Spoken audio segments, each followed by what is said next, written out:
என்னுடைய பேர் வெங்கடேஷ். கோவை மாவட்ட சிலம்பாட்ட அணி சார்பாக கடந்த 7, 8, 9, 10 ஆகிய தேதிகளில் நேபாள நாட்டில் இந்தியாவும் நேபாளமும் ஒருங்கிணைந்த SGADF school games activity and development federation conduct பண்ண காம்படிஷனில் நேபாளம், இந்தியா, இந்தோனேஷியா, சிங்கப்பூர் உள்பட பல நாடுகள் கலந்துட்டு இருந்தாங்க. அதில் பார்த்தீங்கன்னா இந்திய அணி சார்பாக நம்ம கோவை மாவட்டத்திலிருந்து 22 பேர் பார்த்தீங்கன்னா நாங்கள் பார்ட்டிசிபேட் பண்ணியிருந்தோம். இந்த 22 பேரும் மொத்தம் 26 தங்கப்பதக்கங்கள், 5 வெள்ளி பதக்கங்களை வென்று நம்மளுடைய நாட்டுக்கு பெருமை சேர்த்திருக்கோம். இதில் முக்கியமாக பார்த்தீங்கன்னா சிலம்பம்ல பார்த்தீங்கன்னா 25 தங்கப்பதக்கங்கள், யோகா பிரிவில் பார்த்தீங்கன்னா ஒரு தங்கப்பதக்கங்கள், அது ஒரு முக்கியமான பதக்கமாக கருதப்படுது. இந்த மாதிரியான போட்டிகள் பார்த்தீங்கன்னா நாங்கள் வருடம் போயிட்டு இருக்கோம்.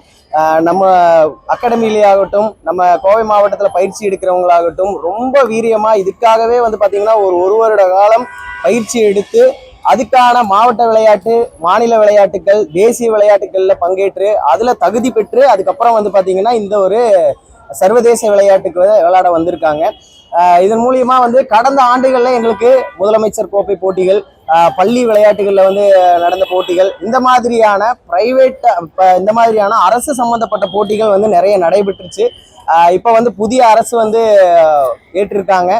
அதனால அவங்களும் பார்த்தீங்கன்னா இதை கவனத்தில் கொண்டு இந்த சிலம்ப கலையை முழுவதுமாக வளர்க்க வேண்டும் என்றால் சிலம்ப மாணவர்களை வளர்க்க வேண்டும்.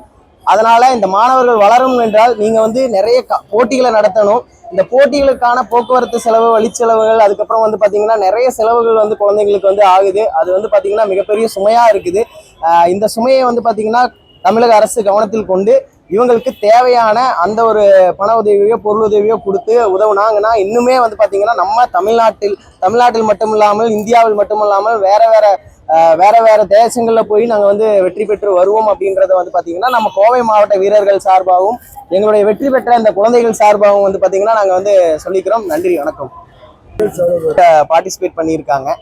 இவங்களுக்கு முக்கியமானது வீட்டில் பெற்றோர்கள் பார்த்தீங்கன்னா அவங்கள அலோவ் பண்ணுறாங்க. இப்போ எல்லாமே பார்த்தீங்கன்னா நம்ம சிலம்ப விளையாட்டுக்காக சரி போய் விளையாடுங்க, ஒரு தற்காப்பு கலை அப்படின்றாங்க. இந்த தற்காப்பு கலையே பார்த்தீங்கன்னா அவங்களுக்கான ஒரு ஸ்போர்ட்ஸில் ரெகக்னேஷன் கிடைக்கும் போது நிறைய பள்ளிகளில் பார்த்தீங்கன்னா பெண் குழந்தைங்களுக்கு இலவசமாக படிக்கிறதுக்கு அலோவ் பண்ணுறாங்க.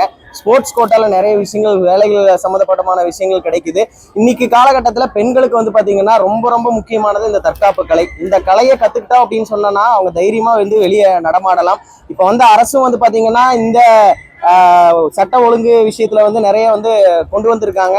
அது பார்த்தீங்கன்னா அது வரதுக்கு முன்னாடி இவங்க எல்லாருமே இந்த தற்காப்பு கலையை கற்று தைரியமா வெளியே நடந்துட்டு இருக்காங்க அப்படின்னு சொல்றோம். இனியே இதையும் பார்த்தீங்கன்னா தமிழக மக்கள் கண்டினியூ பண்ணணும். அப்பதான் பார்த்தீங்கன்னா ஒவ்வொரு பெண்ணுக்கும் இந்த வெற்றி சமர்ப்பணம் அப்படின்ற மாதிரி நாங்கள் ஜெயிச்சுட்டு வந்த வெற்றி பார்த்தீங்கன்னா இந்த இந்திய அளவில் இருக்கிற எல்லா பெண்களுக்கும் சமர்ப்பணமா கொடுக்குறோம்.